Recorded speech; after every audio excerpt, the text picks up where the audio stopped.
हुआ मुझे पता नहीं है। बुक 6 हुआ था प्रैक्टिकल का।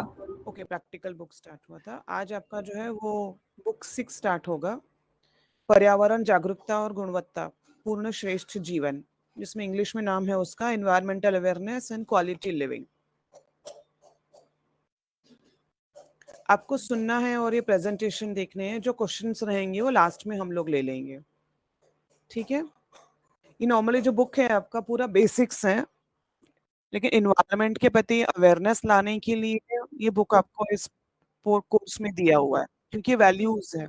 तो वैल्यूज में हमारी जो एनवायरमेंटल की तरफ वैल्यूज है, रेस्पॉन्सिबिलिटी है, उसको जानने के लिए आज एनवायरमेंट किस तरीके से डिग्रेड हो चुका है वो जानना बहुत जरूरी है। इसके लिए यहाँ पे ये दिया गया है बुक। ये आपका अगर पूरे चैप्टर्स देखेंगे तो ये बेसिक थिंग्स है, नॉर्मल जो डे टू डे लाइफ में यूज करते हैं। पूरा एनवायरमेंट के ऊपर है, पोल्यूशन के ऊपर है, अलग अलग ऑर्गेनाइजेशंस का रोल क्या है, उस सब के ऊपर है ये। तो स्टार्ट करते हैं। Environmental awareness and quality living. First unit है आपका इन्वायरमेंटल डिग्रेडेशन। अभी डिग्रेडेशन का मतलब होता है कि कितने लेवल तक हम लोगों ने उसका मिसयूज किया हुआ है। देखिए, इन्वायरमेंटल अगर आप अपने बुक में चेक करेंगे,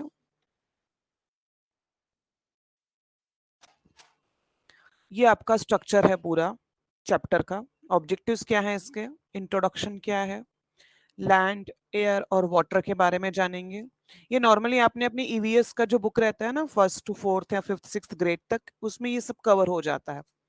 यहाँ पे वही हम लोग सीखने वाले हैं, एक थोड़े हायर लेवल पे। तो ऑब्जेक्टिव सीखेंगे इस चैप्टर में। पूरा इंट्रोडक्शन रहेगा, लैंड, एयर एंड वाटर। फिर डिफॉरेस्टेशन क्या है ये समझेंगे, नॉइस पोल्यूशन क्या है, ग्लोबल वार्मिंग का मतलब क्या रहता है, और बाद में समराइज करेंगे पूरे चैप्टर को। इंट्रोडक्शन दिया हुआ है यहाँ पे जो आपके बुक में दिया है कि Rachel कैरिसन in her book Silent Spring published in the 1960 was one of the first to highlight the environmental crisis। देखिए, अब तक इन 1960 से पहले हमें कभी भी ध्यान नहीं दिया था कि एनवायरनमेंट में कुछ प्रॉब्लम्स हो रही हैं, क्योंकि ह्यूमन कभी भी इन चीजों पे ध्यान नहीं देता। हम लोगों ने ये सोच लिया था कि जब तक हम जिंदा हैं तब तक हमें पानी मिलता रहेगा, हवा मिलती रहेगी, खाने के लिए खाना मिलता रहेगा। ये एक माइंडसेट है। आज भी अगर आप लोगों की मानसिकता देखोगे तो उनको यही है माइंड में कि हमें तो ये हमेशा मिलता ही रहेगा। लेकिन धीरे-धीरे अगर आप ओवरऑल पीरियड को देखेंगे 1960 से लेकर अब तक, जो लिविंग है वो मुश्किल बनती जा रही है। बहुत सारे ऐसे पार्ट्स हैं वर्ल्ड में या हमारे इंडिया कंट्री के भी जहाँ पे आपको 2 वक़्त का खाना नहीं मिलता है, पीने के लिए पानी नहीं मिलता है। पानी है लेकिन इतना अच्छा नहीं है कि आप उसको पीने के लिए यूज़ कर सकते हैं। हमारी खुद की इंडिया कंट्री में जो मेजर 4 सिटीज़ हैं, उन सिटीज़ में हवा बिल्कुल साँस लेने के लायक नहीं है, और इतना हम लोगों ने उसको खराब कर दिया है कि उसको ठीक भी नहीं कर सकते हैं अभी। तो ये जो चीज़ें थी ये धीरे-धीरे पिक्चर में आती जाती है, लेकिन फर्स्ट इसके ऊपर ध्यान खिंचवाने वाली रैचल कार्सन थी। उसने अपने बुक में साइलेंट स्प्रिंग जो बुक है उसने पब्लिश किया था 1960 में, तभी उसने लोगों का ध्यान खिंचवाया था कि प्लीज़ एनवायरमेंटल धीरे-धीरे डिग्रेड हो रही है, इसकी तरफ ध्यान दिया जाए। After 30 years, the Butland Report of 1987 underscored the crisis dramatically. फिर 30 इयर्स के बाद 1987 में, इन 80 1960 में रैचल ने बताया था, 1987 में 30 इयर्स के बाद बर्टलैंड ने ये रिपोर्ट निकाली कि बहुत ज़्यादा क्राइसिस में आ चुके हैं। India is a country where the environment is now depleted. Reason for that is, ये तो बहुत पुराना है, 138 करोड़। किसी को आइडिया है कि करंट पॉपुलेशन कितनी है इंडिया की? एनीवन?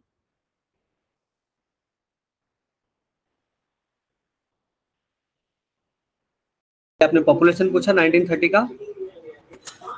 इंडिया का current population must be 150 CR something near by. 140.76 है। इट्स अप्रॉक्स 2021 का सेंसेक्स है ये। तो रिसेंट न्यूज़ आया था कि 140 हम लोगों ने चाइना को सरपास कर दिया है। Now we are the world's largest population. Largest populated country, that's true. जो 23 का जो रिपोर्ट था रिसेंट, जो जनवरी में पब्लिश हुआ था, वी सरपास्ड चाइना एक्चुअली। सबसे पहले हाईएस्ट पॉपुलेटेड कंट्री चाइना था, अभी हाईएस्ट पॉपुलेटेड कंट्री इंडिया है। देखिए लेकिन उसका लैंड मास तो उतना ही है। आप मैप पे देखेंगे जो इंडिया का नक्शा है वो तो 20 लाख स्क्वायर किलोमीटर से होने वाला है। उसको खींच के बड़ा नहीं कर सकते ना, हम लोग कर सकते हैं क्या? तो लैंड उतनी ही है लेकिन पॉपुलेशन बढ़ती जा रही है, तो इसका असर क्या होगा? बहुत सारी प्रॉब्लम्स होना चालू हो जाएंगी हमारे पास। The dramatic increase in the world population for the last 50 years has strained natural resources to breaking point। यानी इतनी लेवल तक हम लोगों ने नेचुरल रिसोर्सेज को यूज कर लिया है कि ब्रेकिंग पॉइंट मतलब बस अभी उनमें कुछ भी नहीं,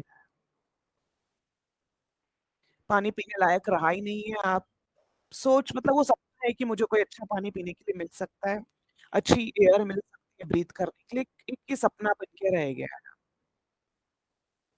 land, air and water. Air, water और सॉइल इसे नॉर्मली बोला जाता है। अभी लैंड पोल्यूशन क्या होता है?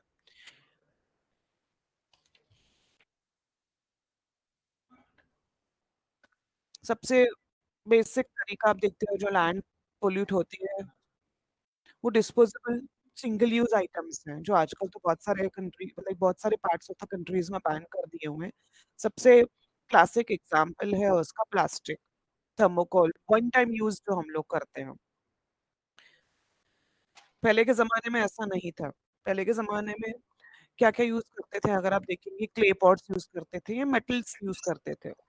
और कभी ऐसे सोचते नहीं थे कि इतना धोना पड़ेगा, इतना साफ करना पड़ेगा, क्योंकि वी वर इन्वायरमेंटल कंसर्न कि नहीं ये हार्म करेगा, इसके लिए हम लोग वो करते थे। लेकिन जैसे जैसे लाइफस्टाइल बढ़ता गया, लोगों की जरूरतें बढ़ती गई, हमारे पास टाइम कम होता जा रहा है और धीरे धीरे करके हम लोग क्या करते हैं, वन टाइम यूज वाली चीजें यूज करना स्टार्ट करते हैं। लेकिन ये नहीं सोचते हैं कि वन टाइम यूज कभी भी डिग्रेड नहीं होता है, वो जमा ही रहता है। डिस्पोजेबल सिंगल यूज आइटम्स जो है वो हमेशा वहां पे रहते ही हैं। इसकी वजह से ये प्रॉब्लम होना चालू हो रही है। This increasing problem of toxic waste. Waste सब कुछ आता है, और आज जो सबसे बड़ा क्वेश्चन या सबसे बड़ी प्रॉब्लम किसी भी कंट्री की गवर्नमेंट के पास है, वेस्ट डिस्पोजेबल को मैनेज करना। कैसे डिस्पोज किया जाए ये वेस्ट? उन लोगों को जगह नहीं है रहने के लिए, और हम कचरा कहाँ डालें? मतलब कचरे के लिए हमें जगह चाहिए कि हम कचरे को वहां पे स्टोर कर सके। और ये जगह कहाँ होती है? आपके शहरों के आउटस्कर्ट्स दूर रहती है, जहाँ पे लोग रहते हैं वहां पे ये जगह नहीं रहती है। आपके जो शहर है, जो आपका एरिया है, उससे दूर थोड़ा सा आउटस्कर्ट्स में जहाँ पे जंगल हो, ज्यादा लोग नहीं रहते हो, वहां पे है। लेकिन क्योंकि पॉपुलेशन बढ़ती जा रही है तो क्या होता जा रहा है, लोग उस एरिया को भी रहने के लिए यूज करना चाह रहे हैं। प्लीज जिसने भी ये अनम्यूट किया है खुद को म्यूट कर लीजिए। ये मिनल अहिरा नाम के यूजर्स को मैं बार बार बोल रहा हूँ उनको शुरू से ही कि आप बार बार अनम्यूट मत कीजिए, वो हर बार अनम्यूट कर देते हैं।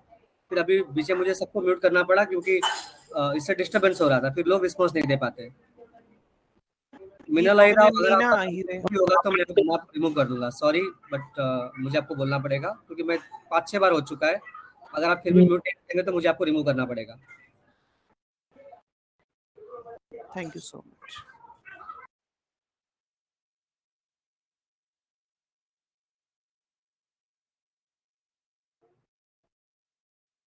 So this is a problem, जैसा मैंने बताया कि लाइक मेजर प्रॉब्लम है आज गवर्नमेंट के पास वेस्ट को मैनेज करना। उनके पास जगह नहीं है, वो सोचते हैं कि मुझे लोगों को रहने के लिए जगह नहीं है, मैं वेस्ट कहाँ मैनेज करूँ। इसके लिए उसके नए नए तरीके ढूंढने पड़ते हैं।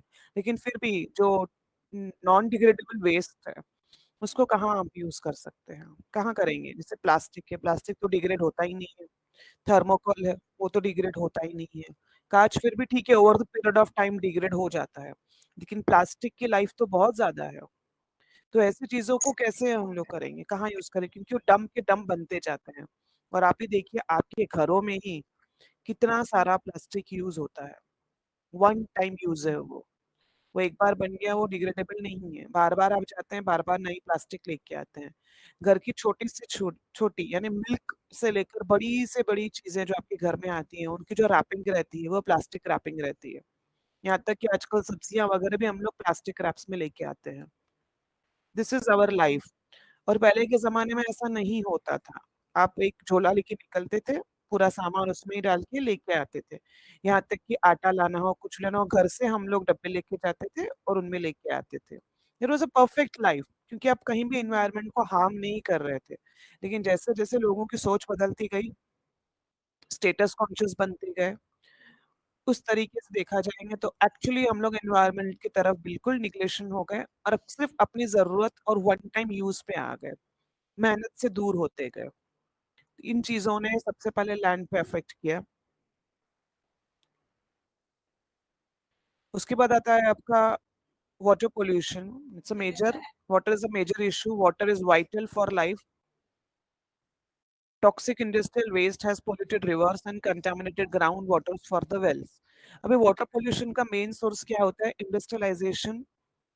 ये मेन सोर्स है आपका, जहाँ पे इंडस्ट्रियलाइज़ेशन की वजह से पूरा वेस्ट वाटर बड़ी-बड़ी कंपनीज़ में से, फैक्ट्रीज़ में से निकल के इन नदियों में जाता है और जाके उनको पॉल्यूट कर देता है। तो कंटामिनेटेड वाटर ग्राउंड्स भी हो जाते हैं, क्योंकि यही पानी रहता है नदियों से अलग-अलग लेवल्स तक जाता है, यहाँ तक कि अंडर वा ग्राउंड भी चला जाता है ये पानी। इसकी वजह से ये जब वेल्स में यानी कुआँ जो आपके नज़दीक रहते हैं या खेतों वगैरह में रहते हैं, वहाँ पे बह के आ जाता है और वहाँ का भी आपको जो वाटर यूज़ करते हैं, वो कंटामिनेटेड वाटर ही रहता है। आप भी अगर किसी हाईवे वगैरह पे जा रहे होंगे, वहाँ पे अगर आपको नदी वगैरह शो हो रही है, ब्रिजेस वगैरह पे, तो आप देखेंगे ये जो पानी दिखाया गया है, कलर मोस्टली सब पानी इसी कलर के रहते हैं और ये कलर नेचुरल नहीं, क्योंकि नेचुरल तो ब्लू वाटर रहता है। ये कलर कहाँ से आता है पानी में? आपने अगर डाइंग इंडस्ट्री की बात सुनी होगी, जो डाई काम करती है, कपड़ों की डाई करती है, क्लोथिंग का डाई करती है, हर तरीके का मटेरियल जहाँ पे डाई किया जाता है, उसका पानी ऐसे रहता है। जो कलर की डाइंग उस दिन यूज़ होती है, वही पूरा वाटर वो लोग वेस्ट कर देते हैं बाहर। किसी न किसी नदी-नाले में मिल जाता है और वो कलर हो जाता है, कभी ब्लू, कभी ग्रीन, कभी रेड। ये मेजर प्रॉब्लम हो गई है, क्योंकि कंपनीज़ जो हैं वो ध्यान नहीं देते हैं। उनको सिर्फ़ अपना फ़ायदा दिखता है, मुझे प्रोडक्शन बढ़ानी है। क्यों? क्योंकि पॉपुलेशन बढ़ रही है। जितनी पॉपुलेशन बढ़ेगी उन सबको सब कुछ देने के लिए मुझे अपनी प्रोडक्शन बढ़ानी पड़ेगी। प्रोडक्शन बढ़ती जाती है, ज़्यादा रिसोर्सेज़ डैमेज होते जाते हैं और रिज़ल्ट ये जाता है कि एनवायरनमेंट पूरा डिग्रेड होता जा रहा है। This is the main reason. और जो बड़ी-बड़ी कंपनीज़ हैं, देखिए आपकी बुक में जो एग्ज़ाम्पल दिया हुआ है वाटर वाटर का, कि वाटर पॉल्यूशन का क्लासिक एग्ज़ाम्पल है। जो कंपनी थी कोका कोला कंपनी जो सॉफ्ट ड्रिंक्स बनाती है, अगर आप यहाँ पे पढ़ेंगे कितना बड़ा मतलब एक्चुअली एक बॉटल जो वो यूज़ करते हैं, जो बनाते हैं, वो एक बॉटल यूज़ करने के बनाने के लिए उनको कितना सारा पानी चाहिए रहता है। It takes 9 litres of clean water to manufacture 1 litre of coke. 1 litre की जो बॉटल आप पीते हैं ना, लेके आते हैं पार्टीज़ वगैरह पे, वो 1 लीटर बनने के लिए उनको 9 लीटर पानी चाहिए, वो भी साफ पानी, समुद्र का पानी नहीं, मीठा पानी चाहिए उनको। और कोक का टेस्ट कैसा रहता है? तो देखिए 1 लीटर बनने के लिए 9 लीटर पानी उसको वेस्ट किया जा रहा है।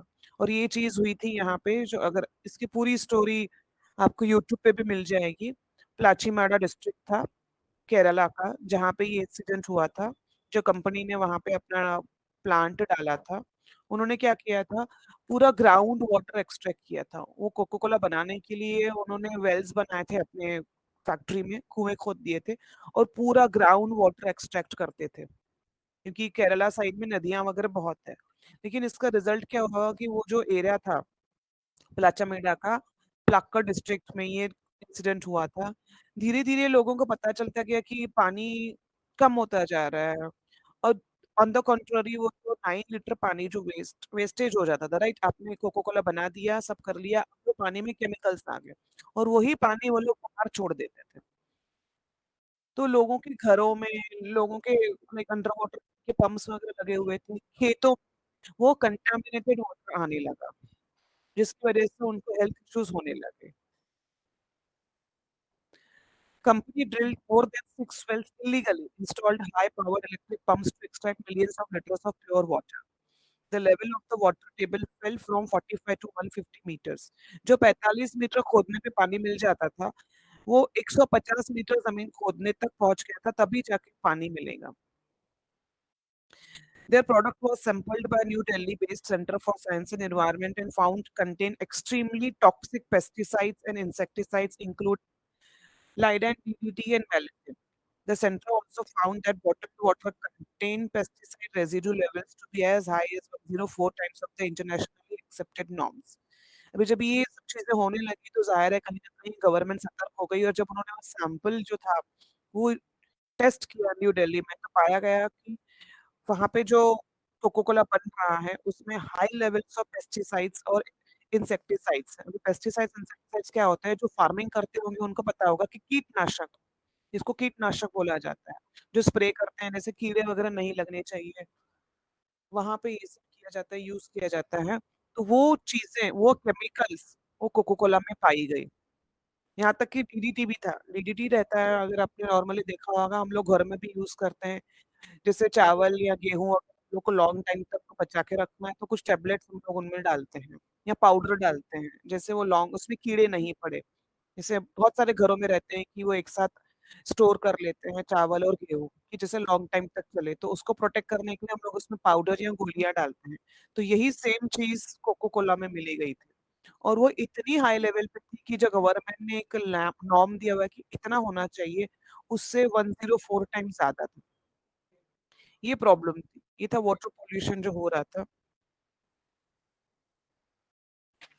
उसके बाद इसके ऊपर काफ़ी सारा लाइक एक्शन लिया गया। गाँव वालों ने बहुत सारा अगेंस्ट में उनके मोर्चे वगैरह निकाले थे, तो धीरे-धीरे वो कंपनी ने अपना सेटअप वहाँ से उठा लिया। लेकिन हाँ, ये सब चीज़ें तब तक बहुत डैमेज कर चुकी थी लोगों तो। एयर पॉल्यूशन पे आते हैं। सबको पता होगा एयर पॉल्यूशन किस चीज़ों से होता है। मेजर एयर पॉल्यूशन रहते हैं हमारे व्हीकल्स। बहुत ज़्यादा व्हीकल्स की वजह से हायर लेवल्स ऑफ पॉल्यूशन होते हैं। फैक्ट्रीज़ जो धुआँ बाहर निकलता है, उसमें से भी एयर पॉल्यूशन होता है, लेकिन मेजर कंट्रीब्यूशन व्हीकल्स देते हैं पॉल्यूशन के लिए। खास करके जो इंजिन्स वगैरह यूज़ होते हैं, इसके लिए धीरे-धीरे गवर्नमेंट भी इसमें एफर्ट्स डाल रही है और टेक्नोलॉजी इम्प्रूव करती जा रही है। अगर आपने अभी भी देखा होगा कि बहुत सारे टेक्नोलॉजी इम्प्रूव हो गई है, जैसे बी5, बी6 इंजिन्स अभी आ रहे हैं, जो कम पॉल्यूशन करते हैं। करते हैं, ऐसे नहीं कि नहीं करते हैं, लेकिन पॉल्यूशन उसमें कम रहता है। लेकिन जो डेवलप्ड कंट्रीज़ हैं काफ़ी, उन्होंने ऐसे क्योंकि पॉल्यूशन तो कम हो नहीं सकता, लेकिन उन्होंने ऐसे सब डिवाइसेज़ निकाले जो उस पॉल्यूशन को कन्वर्जन में लाते हैं। तो वो भी एक अच्छी चीज़ है जो गवर्नमेंट कर रही है। लेकिन हाँ, पॉल्यूशन व्हीकल्स की वजह से और फैक्ट्रीज़ की लेवल्स वजह से बहुत बढ़ता है। और इसका रीज़न भी क्या है? इंक्रीज़्ड पॉपुलेशन। राइट? जैसे-जैसे पॉपुलेशन बढ़ेगी उतनी ज़्यादा गाड़ियाँ आपको रास्तों पे दिखेंगी और पहले के जैसे लोग नहीं हैं कि लोकल ट्रांसपोर्ट नहीं यूज़ करते। अगर आप देखेंगे आपके घर में ही जितने लोग होंगे शायद उतनी गाड़ियाँ होंगी, ख़ास करके टू व्हीलर्स तो उतने रहते ही हैं। ठीक है, फोर व्हीलर एक फैमिली के लिए एक रहता है, लेकिन सिटीज़ में ज़्यादा करके जितने लोग उतने टू व्हीलर्स उनके पास रहते हैं क्योंकि हर एक खुद की इंडिपेंडेंसी होती है। एक ज़रूरत बन गई है आज। एग्रीड मानते हैं, लेकिन उसके लिए भी बहुत सारे ऑप्शंस हैं। जैसे कारपूलिंग अगर करना होगा कि पॉल्यूशन को अवॉइड करने के लिए कारपूलिंग बहुत अच्छा ऑप्शन है, जहाँ पे फॉर एग्ज़ाम्पल आप एक ही कंपनी में काम करते हैं, एक ही फैक्ट्री में काम करते हैं, एक ही ऑफ़िस में काम करते हैं या एक ही एरिया में काम करते हैं जो नियर बाय में है। तो अगर 4 लोग वहाँ पे जा रहे हैं और एक ही एरिया में रहते हैं, तो 4 अलग-अलग गाड़ियाँ निकालने से अच्छा है कि एक आज एक गाड़ी निकाले, 4 लोग उसमें बैठ के जाएँ, कल दूसरा बंदा निकाले, कल तीसरा पर्सन निकाले, कल लाइक 4th डे पे 4th पर्सन निकाले। इसको बोला जाता है कारपूलिंग। आज ये बड़ी-बड़ी जो सिटीज़ हैं, यहाँ पे ये कॉमन कांसेप्ट हो चुका है कारपूलिंग। एट लीस्ट उससे थोड़ा तो पॉल्यूशन पे हम लोग कंट्रोल कर पाएँगे। क्योंकि जाना तो एक ही जगह है चारों लोगों को, तो 4 अलग गाड़ियाँ निकालने से अच्छा है एक बड़ी गाड़ी लेके उसमें चले जाएँ। और पहले ये होता था। अभी नहीं हो रहा था क्योंकि स्टेटस कॉन्शियस आ जाता है और लोगों को इतना लाइक टाइम नहीं है कि लोगों के साथ मिले-जुले। हमें ये भी नहीं पता था कि हमारे नेक्स्ट डोर कौन रहता है। आप में से कितने लोगों को पता होगा कि आपके बाजू वाले घर में कौन रहता है, कितने लोग रहते हैं, क्या करते हैं? I don't think. आज जो फ्लैट सिस्टम्स बन गए हैं वहाँ पे तो किसी को पता ही नहीं है कि मेरे बाजू में कौन रहता है। किसी को टाइम ही नहीं है इतना। पहले के ज़माने में ऐसा नहीं होता था। एक कम्युनिटी, सोसाइटीज़ लोग मिल-जुल के रहते थे और वो बहुत मतलब एक सतर्क इंसान थे, हर चीज़ के बारे में सोचते थे। लेकिन जितना हम लोग एजुकेटेड और एम्पावर्ड हो गए हैं, प्रोग्रेसिव हो गए हैं, डेवलप्ड हो गए हैं, लेकिन उतना ही हमारी सोच नीचे चली गई है। क्योंकि हम लोग सब नेग्लेक्ट करते जाते हैं, सिर्फ़ खुद के बारे में सोच रहे हैं, सेल्फिश बनते जा रहे हैं। ये एक मेजर रीज़न हो चुका है इन 3 पॉल्यूशंस का, लैंड, वाटर और एयर। और आपको बता दूँ जैसे कि दिल्ली सिटी लाइक दिल्ली, अभी मुंबई भी उसी कैटेगरी में आ गया है। दिल्ली की हवा ब्रीथ करने लायक नहीं रही है। कोरोना में फिर भी थोड़ा बहुत हेल्प हो गया था, जब कोविड आ गया था तो वो एयर प्यूरीफाई हो गई थी, लेकिन जैसे ही भी कोविड वापस च खत्म हो गया है और वापस नॉर्मल लाइफ हो गई है, तो उल्टा और ज़्यादा बिगड़ गई है दिल्ली की एयर। आप गूगल सर्च करके देख सकते हैं कि कितना सारा पॉल्यूशन है वहाँ पे। वहाँ पे हर एक घर पे आपको लाइक 5 लोगों में आपको 2 लोग अस्थमा वाले मिलेंगे। इट्स अ मेजर कंसर्न अभी, गवर्नमेंट के लिए भी मेजर कंसर्न हो चुका है, लेकिन इतना हम लोगों ने उसको खराब कर दिया है कि अब उसको ठीक करना पॉसिबल नहीं। इट्स नॉट पॉसिबल कि उस एयर को ठीक किया जा सके। सेम गंगा के साथ हुआ है। गंगा रिवर जो है इतनी पोल्यूट हो चुकी है कि उसको अभी साफ करना पॉसिबल नहीं है। हम लोग जितना गंगा को मानते हैं, गंगा जल बोला जाता है, लेकिन साइंटिस्ट और गवर्नमेंट ने ये प्रूव कर दिया है, उन्होंने बोल दिया है कि गंगा अभी वैसी नहीं रही, पोल्यूट हो चुकी है। It's totally polluted now. तो ये सब करने वाला कौन है? हम ह्यूमन बींग्स ही हैं, और इसका मेन फैक्टर या मेन रीजन पॉपुलेशन। नेक्स्ट, अच्छा बड़े का जो मैंने आपको बताया कि नो एंट्री कोको कोला, ये पूरा ये बहुत सारा एक कंपनी ने 6 डिग्री की थी, मैंने पहले ही आपको बता दिया। आप इसको अगर गूगल पे सर्च करेंगे तो आपको ज्यादा इसके बारे में आइडिया आ जाएगा, ये पूरा हिस्ट्री वहां पे है। फिर आता है आपका नेक्स्ट, डिफॉरेस्टेशन। डिफॉरेस्टेशन मतलब जंगलों को काटना, लैंड को क्लीन करना। अब इसका रीजन क्या है, क्यों जंगल काटे जाते हैं? Again the same reason, increasing population. Right, जैसे मैंने बताया कि इंडिया वर्ल्ड मैप में इंडिया का उतना ही हिस्सा है जितना है। अभी अगर हम लोगों ने चाइना को पॉपुलेशन में क्रॉस कर दिया है, अगर आप चाइना का लैंड देखोगे और इंडिया का लैंड देखोगे, आपको डिफरेंस समझ में आएगा कि कितना कम है इंडिया के पास। हालांकि चाइना के पास काफी अच्छा खासा लैंड है, लेकिन अपनी इंडिया के पास बहुत थोड़ा सा लैंड। तो क्या करेंगे? खींच तो नहीं सकते ना, मैप पे बड़ा नहीं कर सकते हम लोग, लैंड खींच नहीं सकते। बाजू वाले कंट्रीज को नहीं बोलेंगे थोड़ा सा लैंड हमें हमारे एरिया में डाल दो अंदर। राइट, ये पॉसिबल नहीं है। तो क्या करेंगे लोग? use of wood for fuel and charcoal, conversion of forest area into non-forest area due to increasing population। population को तो accommodate करना ही है, तो क्या करती है गवर्नमेंट? जो फॉरेस्ट एरिया है उसको काट के यूजेबल लैंड यानी रहने लायक बनाई जाती है। और दूसरा, वुड कहाँ पे यूज होता है?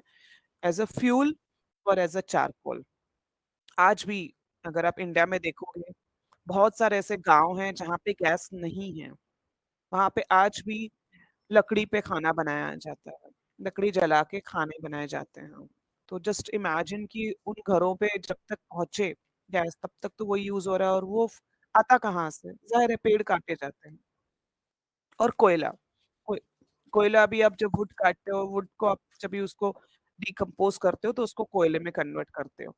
तो कोयला भी फॉरेस्ट से ही आता है। डिफॉरेस्टेशन, जो पेड़ काटे जा रहे हैं, आपको लगता है इसका इफेक्ट कितना खतरनाक होगा? क्योंकि डिफॉरेस्टेशन के इफेक्ट बहुत ही खतरनाक होते हैं। सबसे मेजर रहता है reduce the production of oxygen, क्योंकि एक पेड़ ही एकमात्र है सोर्स है जो हमें ऑक्सीजन देता है और हमसे कार्बन डाइऑक्साइड लेता है। लेकिन अगर उसको ही हम लोगों ने काट दिया तो क्या हो जाता है? हवा में कार्बन डाइऑक्साइड बढ़ता जाता है, ऑक्सीजन तो आपको मिल ही नहीं रहा है। तो इसके लिए ये जो ब्रीदिंग प्रॉब्लम्स होती है, लोगों को लंग कैंसर हो जाते हैं, ये उसका एक रीजन है।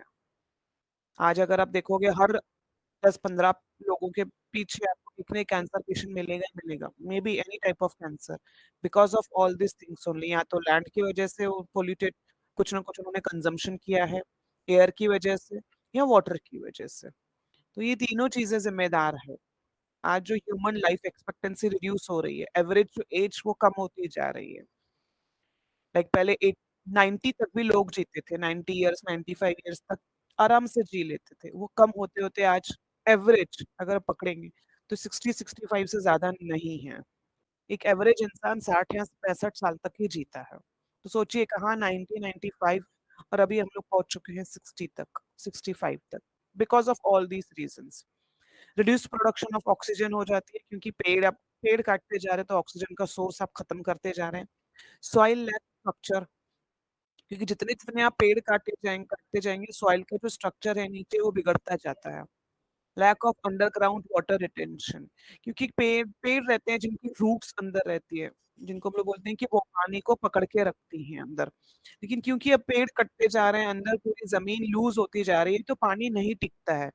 जो अच्छा वाटर, देखिए बारिश पड़ती है, एक बारिश ही हो जो हमें पीने का पानी देती है, समुद्र का पानी पीने लायक नहीं है, वो यूज नहीं कर सकते हम लोग। बारिश का पानी ही हम लोग पीने के लिए घरों में यूज कर सकते हैं, खाना खाने के लिए। लेकिन वो कितना है, बहुत कम है वो वाटर।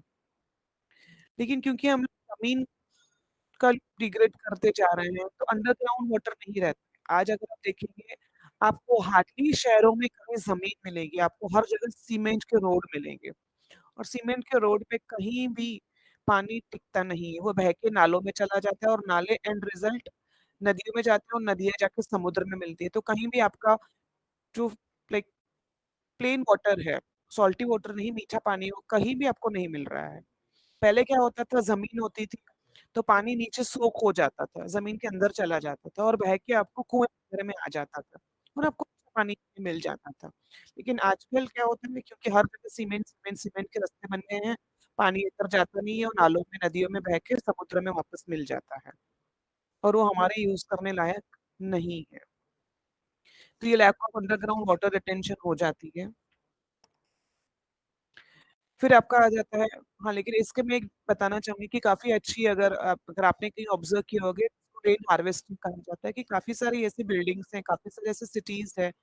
आई डोंट नो आपके भी अगर कॉम्प्लेक्सेस में रहेंगे, जहाँ पे ये लोग रेन वाटर की हार्वेस्टिंग करते हैं। मतलब क्या करते हैं, फॉर एग्जाम्पल आपका बहुत बड़ा कॉम्प्लेक्स है, जहाँ पे एक मैदान वो बना देते हैं, जहाँ पे वो सीमेंट नहीं बनाते, सीमेंट रोड नहीं बनाते हैं, वो पूरा मिट्टी वाला मैदान रहता है, और पूरा पानी उसमें एक बड़ा सा खड्डा बना देते हैं, और अंडरग्राउंड टैंक्स बनाते हैं। उसमें क्या होता है, जैसे जितना बारिश होती है, और बारिश का पानी उस टैंक्स में चलता जाता है, अंडरग्राउंड टैंक्स बनी रहती है आपकी बिल्डिंग्स के नीचे, टैंक्स रहती है, जहाँ पे बारिश का पानी वो लोग जमा करते जाते हैं, जितना भी बारिश का पानी होता है। फिर उसको वो ट्रीटमेंट्स करके उसको पीने लायक पानी बनाते हैं। तो जब आपका प्रॉब्लम होता है, पानी वगैरह नहीं मिलता है, तो वो बिल्डिंग्स जो है वो खुद का पानी वो यूज कर पाते हैं।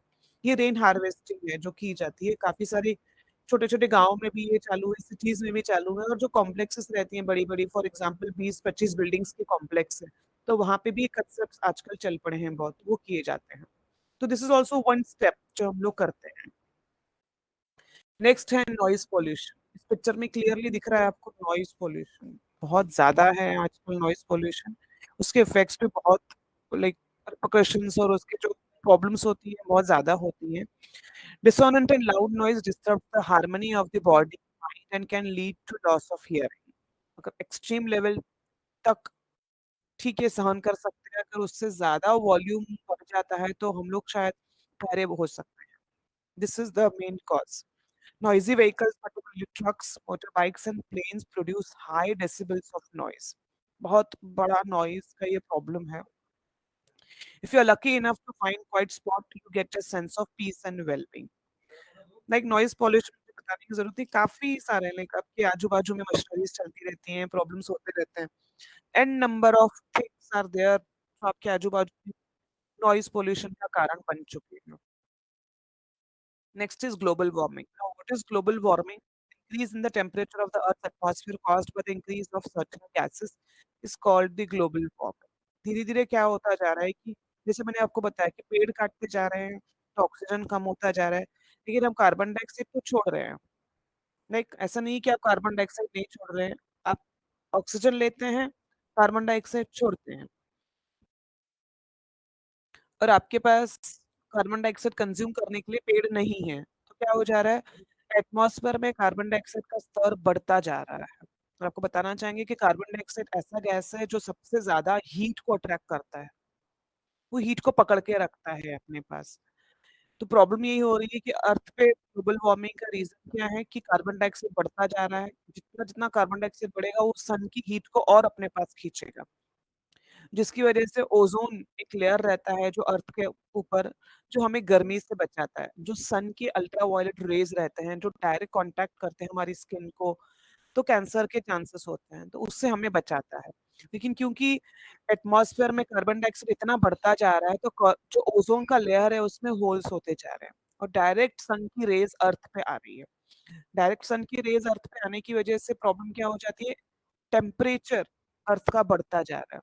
क्योंकि मैंने आपको बताया कि कार्बन डाइऑक्साइड एक ऐसी गैस है जो हीट को पकड़ के रखती है अपने पास, बहुत हीट कंज्यूम करती है। तो इसकी वजह से अर्थ का टेम्परेचर बढ़ता जा रहा है, और इस पूरे कंसेप्ट को ग्लोबल वार्मिंग बोला जाता है।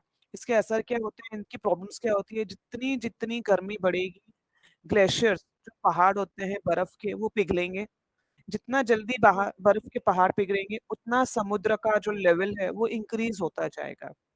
जितना समुद्र का लेवल इंक्रीज हो जाएगा, फ्लड, सुनामीज ये कॉमन फिनोमेना बन जाएंगे जो ह्यूमन बींग्स को अफेक्ट करते हैं। तो ये एंड रिजल्ट है ग्लोबल वार्मिंग का, कहाँ से शुरू होता है और कहाँ जाके एंड होता है। Green house gases, green house gases are gases in earth atmosphere that trap heat, जैसे मैंने आपको बताया कि हीट को ट्रैप करके रखते हैं। They let sunlight pass through the atmosphere but they prevent the heat that the sunlight brings from leaving the atmosphere.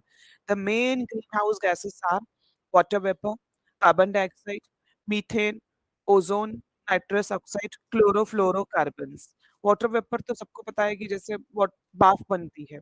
Carbon dioxide vehicles में से निकलती है और हम जो बाहर फेंकते हैं। मीथेन जो गैस रहती है, जैसे बहुत सारी ऐसी गैसेस रहती है जो फैक्ट्रीज में से बनती है, उसमें से मीथेन निकलती है। ओजोन, काफी ऐसे फॉर एग्जाम्पल जैसे टावर्स रहते हैं जिसमें से भी ओजोन इंफ्रारेड जो रेज निकलते हैं उस वो भी ओजोन की वजह से रहता है।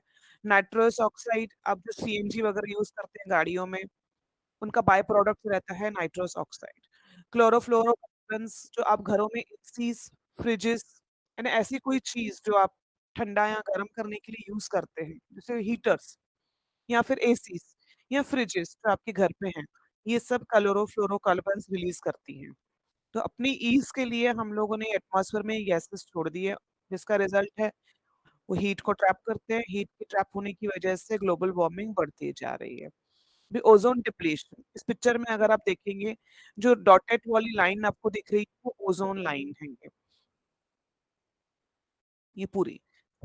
Ozone O3 is a high reactive form of oxygen. Unlike oxygen, O2, ozone has a strong scent and it is blue in color. Ozone exists within both the troposphere and stratosphere ozone of the Earth's atmosphere. ये देखिए, ये अलग अलग, मतलब ये जो troposphere और stratosphere है ना, ये अर्थ के अलग अलग एटमॉस्फेयर्स हैं। अर्थ का एटमॉस्फेयर जो हमें दिखता है आसमान, उसके बाहर भी बहुत सारे लेयर्स हैं। हमसे सन बहुत दूर है, तो अलग अलग लेयर्स को उन्होंने नाम दिए हुए हैं। तो ये चीजें वहां पे देती है। In the stratus the ozone layer is an essential protector of life on earth as it absorbs harmful UV radiation before it reaches the sun।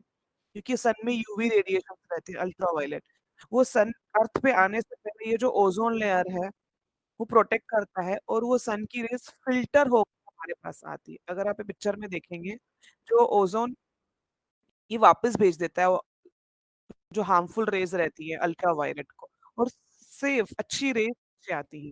लेकिन क्योंकि हम लोगों ने इतना डिप्लीट कर दिया है तो ओजोन लेयर में डैमेज हो चुका है। ये ऑरेंज कलर का जो पैच यहाँ पे दिख रहा है वो डैमेज हो गया है ओजोन लेयर, जिसकी वजह से वो अपना काम नहीं कर पाता है और सन की रेज डायरेक्ट अर्थ पे आती है और हमें अफेक्ट करती है। और यूवी का एग्जाम्पल अगर आपको देखना हो तो आपके जो घरों पे वाटर फिल्टर्स रहते हैं, अगर आपने देखे होंगे एक्वागार्ड या जो भी आजकल रहते हैं केंट वगैरह, उसमें अगर आप देखेंगे ब्लू लाइट चलती है अंदर, दैट इज यूवी लैम्प जिसको बोला जाता है। और यूवी लैम्प किसके लिए यूज की जाती है फिल्टर्स में, अगर आपको आइडिया होगा, कभी आपने ये क्वेश्चन किया है किसी से कि यूवी लैम्प क्यों यूज की जाती है वाटर फिल्टर्स में? क्योंकि वो जर्म्स को मारती है। जब आपका पानी उसमें से गुजरता है तो पानी में जितने भी माइक्रो ऑर्गेनिजम्स, जर्म्स रहते हैं जो हमें आंखों से दिखते नहीं है लेकिन उसमें रहते हैं, उनको मार देता है और वाटर फिल्टर करके आपके पास लेके आता है। तो ये अल्ट्रावायलेट किरणें जर्म्स को मारती हैं, राइट, उसका अच्छा यूज है। लेकिन जब वो हमारे कांटेक्ट में आती है, हमारे स्किन पे आती है, तो हमें स्किन का कैंसर होता है। This is the main problem.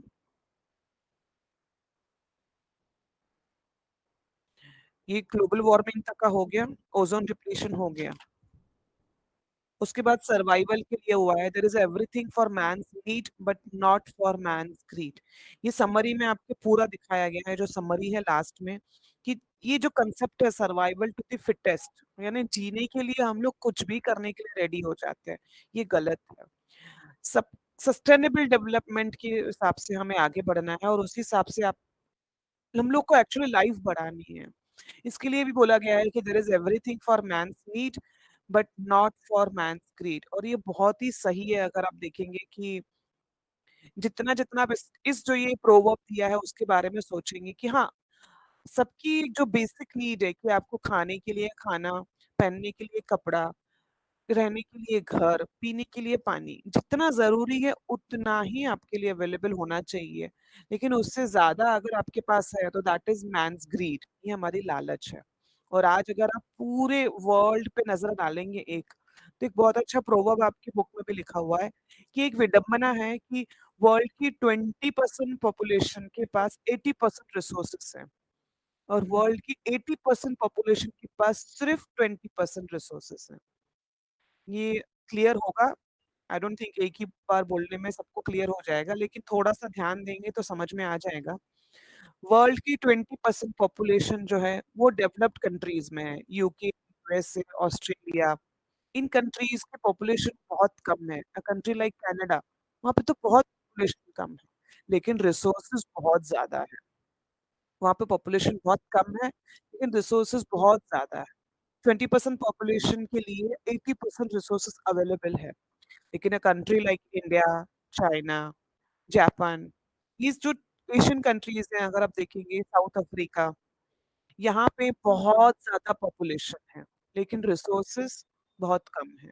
आप मैप पे देखेंगे नॉर्थ अमेरिका, साउथ अमेरिका का वर्ल्ड पे जो लैंड मास ही है, वर्ल्ड मैप पे कितना ज़्यादा लैंड है उसके पास। तो कितना अच्छा होगा अगर वो ओपन कर दे गेट और बोले कि हाँ, जिसको आना है इंडिया से आ जाओ, यहाँ पे रह जाओ। जितनी ओवर पॉपुलेशन है, वो पूरी यहाँ पे आ जाओ, मेरे पास तो लैंड ऐसे ही पड़ी है। पॉसिबल है ये? बोल सकता है वो? Practically not possible, right?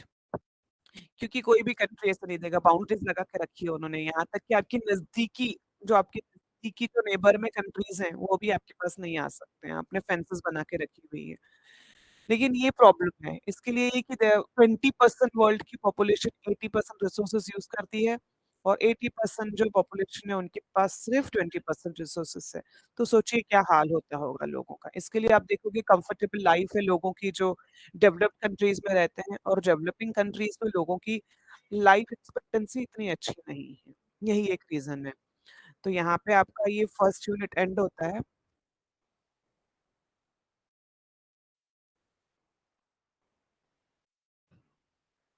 I think मैंने जितना आपके बुक में था उतना सब कवर कर दिया है।